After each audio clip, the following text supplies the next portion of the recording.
Doodlebud here. These are what I call little big pens. They're small compact pens. You take the cap off and put it on. Now you got a big pen. There's a gap in the middle because we're adding one to the list. That is this lovely new pen that was just sent to me by Goldspot. It's a collaboration pen exclusive to Goldspot they've done with Opus 88. This is the Mini Celestial Zodiac fountain pen. It has all the 12 zodiac signs, well, Western zodiac signs, and custom artwork with the fountain pen enthusiast. Tracy Marcioli did the design. She's done some other ones as well with Opus 88 and also some of the Retro 51 pens too. It's not a numbered or limited pen, just a retailer exclusive, the retailer being Goldspot. It's an acrylic resin based pen with the custom artwork that's painted on there. And in here is a number 5 Yovo nib. This one I have the stub. I think this would be pretty neat combo. They asked me, hey, can we send it to you for a review for the launch? I said, sure. What nib? I was like, a little big pen. Let's go with the big nib. So the cool thing with Opus is they have a pretty big stub. This is a 1.4 millimeter.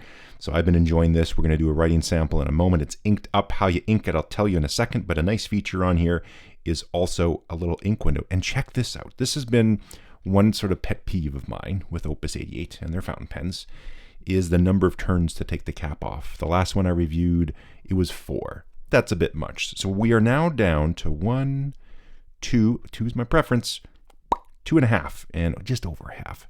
And so that's better. That's a lot better than 4. The pen posts and it turns into a big pen. It used to be small, little pen. Now it's a big pen. It's got some thickness to it as well. We'll do size comparisons and dimensions and all that stuff.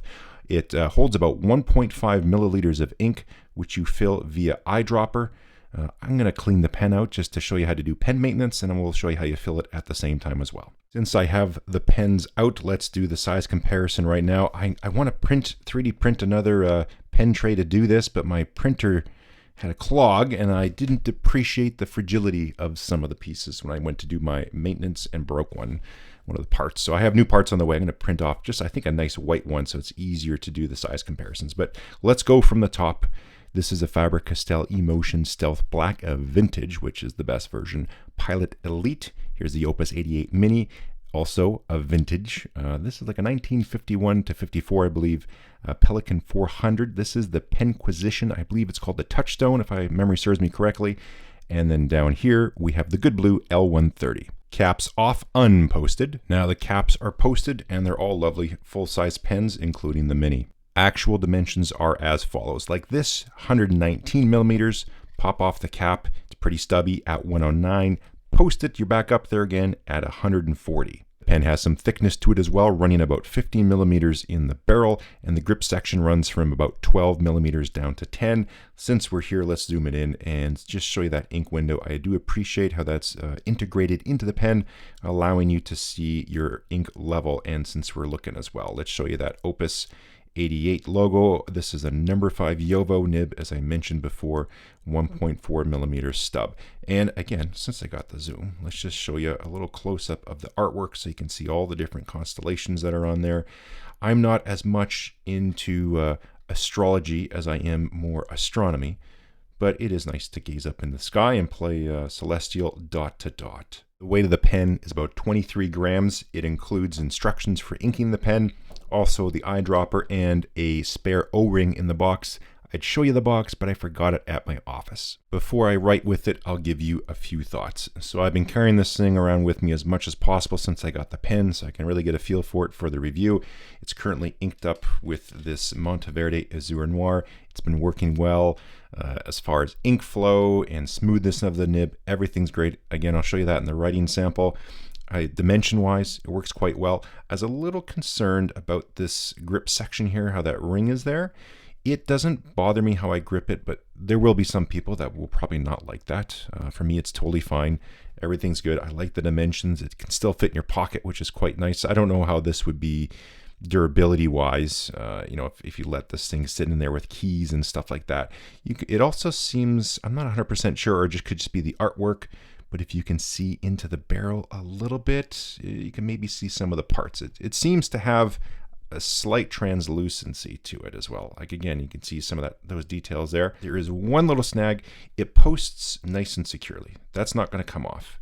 Depending on how you hold the pen, no big deal. If you hold it sort of upright, you're not going to have any problems. How I hold it, just the size of my hand, and how I just like to let it kind of sit back a little bit further, and just sometimes how I grip the pen, you can wiggle it just a little, there we go, and then it will become loose. So just the way I happen to hold it, sometimes my thumb will hit it or that finger, and I'll be going along, and it's usually the knuckle. Again, I'm waiting for that to grow out so it looks better, and there we go, it'll loosen up on me. So for me, that's been one little nitpick. It is so close to posting just a touch better, but I think what it is this little trim ring here has a little bit of a sort of radius on it that sticks out past the pen body.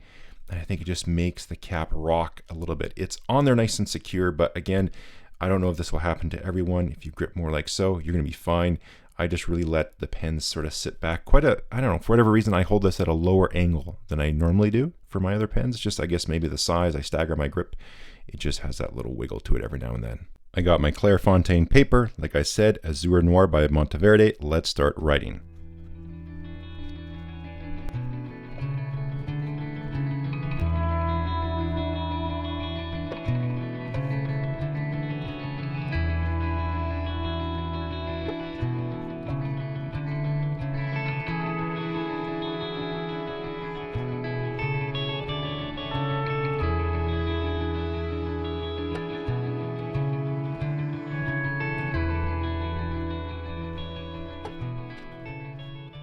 Towards the end of the writing sample, I noticed the ink isn't quite as dark, and that is because when you write with it, you do need to open this up a little bit. There is a reservoir down in here, so you'll have excess ink here, but once that's used up, you need to pull from the full reservoir inside of the main body.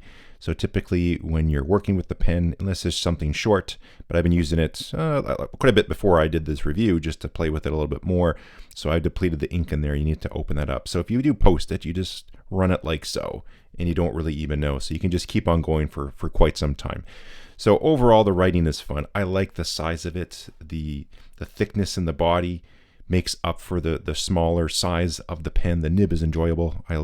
I have another Opus 88 stub nib on one of their pens, and I've enjoyed it quite a bit. I actually prefer this over my other Opus 88. I forget the model number of it again, but it's quite a large pen. I've had the pen for a long time, haven't used it a bunch. I actually like this one more. It's just a fun dimension, fun size, and it feels nice in the hand.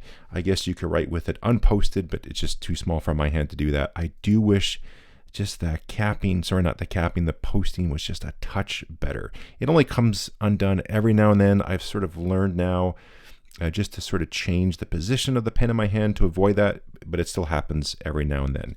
So let's show you their inking system, their filling system they have on here, in case you've never seen that before, and also just how to clean it and take it apart. So I am going to return the ink back into the bottle. That's something that you can debate, should you do that or not. It could be contaminated. I don't know. I like to live on the wild side, so the easiest way to do that is you just unscrew the section, easy peasy, and you will just pour the ink right back into the bottle, and there you go. So all you're going to do now here, obviously, is just go over to the sink. I don't need to bring you with me, and I'm just going to rinse this out with water, flush it out. If you have a little syringe, you can blast that in there. Oh, you can see a little bit more through the barrel. Let me just zoom in since I have it. So there's, as you can see here, so a little bit translucent on some of the spots. I prefer sort of the ink window that's right here in the pen to observe the ink level. It is sort of tricky to see, but if you hold it up to light, you can see those details. But I'm gonna go rinse this out and I'll be back in a second. Okay, I'm back. I should have actually shown you the time and timed it because it's extremely quick. I don't always eyedropper, but when I do, it's with an Opus 88. I should make that into a meme. If you've watched my channel for any length of time, I don't usually eyedropper pens, but I actually do like doing it with the Opus 88. So there's a little plunger in here that's tough to get the light and the contrast down in there. But there you go there. There's a little plunger rod. So this isn't a vac filler. You don't put your pen into the ink bottle and suck the ink up. All this is a shut-off valve. So that's going to separate the upper reservoir to the lower chamber here in the pen, and it goes together. Here's the O-ring, and when you put it back together, you can feel a nice, you got to give it a nice little final turn to fully secure it. The O-ring is doing a fantastic job of sealing. If it didn't, this thing's going to just put a lot of ink in your pocket when you're pulling this thing around or wherever you have this pen. So it's all put together quite nice. All the parts work very well. I'm going to get out the eyedropper and just use some water, and I'll show you how you fill this up. Again, it's actually fairly simple. You know what, to show you what I want to show you while I'm doing this, I might as well use some ink or else I can't. And I don't have many celestial themed inks, but I have this one, this Diamine Eclipse. That's as close as I can get to it. So what you do, you just open up your ink bottle, get out your eyedropper, and you get the deal. So you want the plunger down when you're doing it. There you go, eyedropper it up, put it in there, and just let the ink go in. So you don't want to go right to the top, because remember, you need to screw that in. So what you could do beforehand is sort of gauge how far that goes down, and then, you know, pick a spot on the pen and monitor the ink level as you're filling it, and don't go past that point. Leave a little bit of a gap, so when you finally snug down the section, you know, all of a sudden if you overfill it, the ink's going to come out somewhere and it's going to get all over you. So there you go. So a few drops. I found it's about 3 or so, maybe a little bit more. We got a little bit more to go. One thing I have noticed, there we go, that's good enough. With these pens, for whatever reason, I don't know if it's a flaw or just what, but you screw down the section. I'll open up the rod here in the back to let the ink flow through and prime. Now, it could be just the particular inks I've used, but this has happened every single time. When I fill them, I'll let it sit like this, even nib down, and I'll come back after some serious time, and for whatever reason, it doesn't really seem to flow through on its own. Once it's primed, this thing is great. It doesn't hard start, doesn't dry up in the cap, all that sort of stuff. This thing has been flawless, along with my other Opus 88 pens. So what I've just done every single time after I eyedropper is I just dip in the nib a little bit, just essentially just to prime the thing, and then your ink flow issues are gone. It's just a strange one. I've you know, with cartridges, you have to let it sit for a few moments to let the ink flow through. Eventually it does, just for whatever reason. I've always run into this problem. You ink it up and you just let it sit and sit and sit, and you go to write with it and it doesn't write. So like now I just do a final dip, and this thing will be ready to go. I'll show you the difference between the inks, the Eclipse and the Azure Noir, and also while I do that, I'll give you the pricing. So this pen is retailing for $79 US, and to all the folks who are watching, let's say from Vietnam, that would translate to about, I believe it's about 1.963 million dong. I don't know how well the camera's picking it up, but that's the Azure Noir. This is the Eclipse. Very close in like looks and shading, a little bit more of a black, and this has a little more of a gray. So thanks goes out again to the great folks over there at Goldspot for sending me their new offering, the Opus 88 Mini Celestial Zodiac pen. There'll be a link down there in the description for all the details and whatnot. While you're clicking, there's a thumbs up, there's the comment section, there's a subscribe. We will catch you next time.